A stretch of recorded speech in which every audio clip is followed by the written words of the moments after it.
ಕರ್ನಾಟಕದ ಗಡಿಯಲ್ಲಿ ಬರ್ತಕ್ಕಂತಹ ಔರಾದ್ ತಾಲೂಕಿಗೆ ಆಗಮಿಸಿದಂತಹ ಕರ್ನಾಟಕ ಮಹಿಳಾ ಆಯೋಗದ ಅಧ್ಯಕ್ಷೆ ಶ್ರೀಮತಿ ನಾಗಲಕ್ಷ್ಮಿ ಚೌಧರಿಯವರು ಅಲ್ಲಿನ ಅಲೆಮಾರಿ ಸಮಾಜದ ಜನರ ಸಮಸ್ಯೆಗಳನ್ನು ಆಲಿಸಿ ಮಾಧ್ಯಮದವರೊಂದಿಗೆ ಮಾತನಾಡಿ ಆಕ್ರೋಶವನ್ನು ವ್ಯಕ್ತಪಡಿಸಿದ್ದಾರೆ. ಬೀದರ್ ಜಿಲ್ಲೆಯ ಔರಾದ್ ಪಟ್ಟಣಕ್ಕೆ ಭೇಟಿ ನೀಡಿದ ಕರ್ನಾಟಕ ಮಹಿಳಾ ಆಯೋಗದ ಅಧ್ಯಕ್ಷೆ ನಾಗಲಕ್ಷ್ಮಿ ಚೌಧರಿ ಮಾಧ್ಯಮ ಪ್ರತಿನಿಧಿಗಳೊಂದಿಗೆ ಮಾತನಾಡಿ, ಅಲೆಮಾರಿ ಜನರು ಬಹಳ ಮುಗ್ಧರು. ಅವರು ದೇವರು ಇದ್ದ ಹಾಗೆ. ದೇವರು ಹೇಗೆ ತಮ್ಮ ನೋವನ್ನು ಯಾರಿಗೂ ಹೇಳಿಕೊಳ್ಳುವುದಿಲ್ಲವೋ ಹಾಗೆ ಅಲೆಮಾರಿ ಜನಾಂಗದವರು ತಮ್ಮ ನೋವನ್ನು ತಾವೇ ಸಹಿಸಿಕೊಂಡು ಯಾರಿಗೂ ಹೇಳುವುದಿಲ್ಲ ಎಂದು ಹೇಳಿದರು.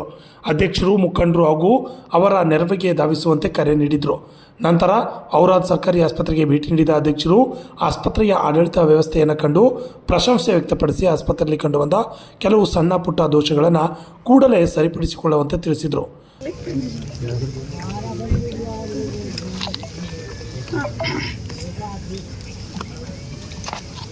ತಹಶೀಲ್ದಾರ್ ಇದ್ದಾರೆ, ತಹಶೀಲ್ದಾರ್ ನನ್ನ ಜೊತೆ ಇದ್ದಾರೆ, ಆಮೇಲೆ BCM ಅವ್ರು ಇದ್ದಾರೆ. ಬಟ್ SC/ST ಅವ್ರು ಇರ್ಬೇಕಲ್ಲ, ಸೋಷಿಯಲ್ ವೆಲ್ಫೇರ್ ಅವ್ರು ಇರ್ಬೇಕಲ್ವಾ?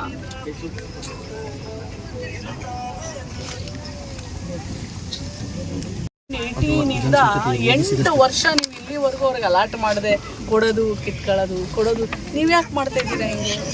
ಮೇಡಮ್, ಅದು 2018ರಲ್ಲಿ ಅಲಾಟ್ಮೆಂಟ್ ಆಗಿದ್ದು ಜಮೀನು ನಾನು ಹ್ಯಾಂಡ್ ಓವರ್ ಮಾಡಿ ಕೊಡೋದು. ಅಲ್ಲಿ ಪಕ್ಕದಲ್ಲಿರ್ತಕ್ಕಂಥ ಕಾಲೋನಿಗರು ಒಬ್ಬರಿಗೂ ಬರುವುದಿಲ್ಲ ಮೇಡಮ್, ನಮಗೂ ಬರುವುದಿಲ್ಲ. ಬಂದಿರಂದ್ರೆ ಮುಂದಿನ ದಿನವೇ ಕಲ್ಲು ತೂರಾಟ ಮತ್ತು ಅಂದ ಫೈರಿಂಗ್ ಆಯ್ತು ನೋಡಿ ಸರ್ ಅಂತ ಹೇಳಿರ್ತಾರೆ. ಅಂದಾಗ ನಾವು ಸಂಗೀತ ಮೇಡಮ್ ಅಂತ ಮೇಡಮ್ ಅವ್ರು ಬೀದರ್ಗಾರ ಬೇಕಾದ್ರೆ ನೀವು ಅವ್ರಿಗೆ ಕಾಲ್ ಮಾಡಿ ಕೇಳ್ತಾರೆ. ಆಯ್ತಮ್ಮ, ಬೇಡ, ನೆಕ್ಸ್ಟ್ ಆದ ನಂತರ ಏನು ಮಾಡಿದೆ ಮೇಡಮ್, ಪ್ಲೀಸ್ ಅದು ಆದ ನಂತರ ಅದನ್ನು ಅದಕ್ಕೆ ರದ್ದು ಮಾಡ್ರಿ ಅಂತ ನಾವು ಪ್ರಸ್ತಾವನೆ ಕಳಿಸಿದ್ವಿ ಮೇಡಮ್. ಆ ಒಂದು ಸಿಚುವೇಶನ್ ನೋಡ್ಕೊಂಡೆ ಮೇಡಮ್. ಮತ್ತು ನಾವು ನಮ್ಮ ಸಾಹೇಬ್ರಿಗೆ ರೆಡ್ಡಿ ಸಾಹೇಬ್ರು ಇದ್ರು ಸರ್, ರೆಡ್ಡಿ ಸಾಹೇಬ್ರಿಗೆ ಮಾತಾಡಿದಾಗ ನೀವೊಂದು ಪ್ರಪೋಸಲ್ ಕಳಿಸ್ಬೇಕು ಸರ್. ಅವ್ರ ಮಾನ್ಯ ಜಿಲ್ಲಾಧಿಕಾರಿಗಳು 2022ರಲ್ಲಿ ಮಂಜೂರು ಮಾಡಿದೆವು. ನಾವು ಈಗಾಗಲೇ ನಮ್ಮ ಸಂಬಂಧಪಟ್ಟಂಥ ಇವರಿಗೆ ಹ್ಯಾಂಡ್ ಓವರ್ ಮಾಡಿದ್ದೀನಿ. ಸರ್ವೆ ಮಾಡಿಸಿ ಈಗಾಗಲೇ ನಾನು BCM ಆಫೀಸರ್ಗೆ ಅಲ್ಪಸಂಖ್ಯಾತ ಕಲ್ಯಾಣಾಧಿಕಾರಿಗೆ ನಾನು ಅವರಿಗೆ ಹ್ಯಾಂಡ್ ಓವರ್ ಹಸ್ತಾಂತರಿಸಲಾಗಿದೆ. ಇದು ನನ್ನ ಸರಿ ಇದು ಅವ್ರು ಕೊಟ್ಟಾದ ನಂತರ ಇವರು ಮುಂದಿನ ಪ್ರಸ್ತಾವನೆ ಅಂದರೆ ಎಸ್ಟಿಮೇಷನ್ ಎಸ್ಟಿಮೇಟ್ ಸಲ ಕಳಿಸಿದ್ರು ಮೇಡಮ್. 2 ವರ್ಷ ಬೇಕು ಅವ್ರು ಮಾಡಿಕೊಟ್ಟಿದ್ರು ಮೇಡಮ್. ಅಂದರೆ ನೀವೇನು ಮಾಡ್ತಾ ಇದ್ದೀರಾ? ಫಾಲೋ 2 ವರ್ಷ ಬೇಕಾ ನಿಮಗೆ? ಸರ್ಕಾರ ಜಮೀನು ಕೊಟ್ಟ ಮೇಲೆ ನೀವು ಅದನ್ನೆಲ್ಲ ರೆಡಿ ಮಾಡಿ ಅವ್ರಿಗೆ ಕೊಡೋಕ್ಕೆ 2 ವರ್ಷ ಬೇಕಾ? ನಾನು ಬರಬೇಕಾ ಇಲ್ಲಿಗೆ? ಯಾವಾಗ ಬಂದ್ರಿ ಸರ್ ಇವರು 2023ರಲ್ಲಿ ಅಂದರೆ 22ಕ್ಕಾದ್ಮೇಲೆ 1 ವರ್ಷ ತಗೊಂಡ್ರಿ ಪ್ರಸ್ತಾವನೆ ಸಲ್ಲಿಸಲಿಕ್ಕೆ. ನನಗೆ ಅವೆಲ್ಲ ಬೇಡಪ್ಪ. ಏನಿಂದ್ರ ನಿಮ್ಮ ಹೆಸರು?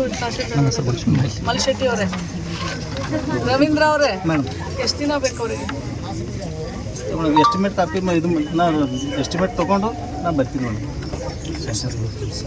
ನಾವು ಲ್ಯಾಂಡ್ ಆರ್ಮಿದವ್ರು ಮಾಡಿಕೊಡ್ಬೇಕು ಮೇಡಮ್. ಎಸ್ಟಿಮೇಟ್ ಮಾನ್ಯ ಕಾರ್ಯಪಾಲ RID ಅಂದರು ಅವ್ರಿಗೆ ಎಸ್ಟಿಮೇಷನ್ ಕಾಪಿ ತೊಗೊಂಡು ಎಸ್ಟಿಮೇಟ್ ಕಾಪಿ ತೊಗೊಂಡು ನನಗೆ ಮಾಡಿಲ್ಲ. 2024ರಲ್ಲಿ ಮಾಡಿದ್ದೀರ 10 ನಂತರ ಏನಾಯಿತು ಅಂತ ಅದು ಎಸ್ಟಿಮೇಟ್ ಕಾಪಿ ಕೊಟ್ಟಿದ್ದು ಮೇಡಮ್. ಕೊಡ್ತೀನಿ ತಕ್ಷಣ ಮಾಡ್ತೀವಿ, ಫಾಲೋ ಮಾಡಿ ತರಿಸ್ಕೊಡ್ರಿ. ನೀವು ಹಂಗೆ ಇರ್ತೀರೇನ್ರಿ?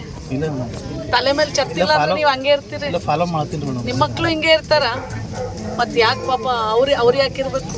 ಹಕ್ಕಿಲ್ಲೇನ್ರಿ ಅವ್ರಿಗೆ? ಹಕ್ಕಿಲ್ಲ, ಸಂವಿಧಾನ ಹಾಕೊಟ್ಟಿಲ್ಲ ಅವರಿಗೆ. ಮನೆ ಇಲ್ದಿರೋರಿಗೆ ಜಮೀನು ಮನೆ ಕೊಡ್ಬೇಕಲ್ರಿ? ಈಗ ಇದ್ದಾರೆ, ಎಸ್ಟಿಮೇಷನ್ ಬರಬೇಕು. ಬಂದ ಮೇಲೆ ಏನು ಮಾಡ್ತೀರಿ? Basavaraj Pujari, RJ32 Kannada news, Bidar.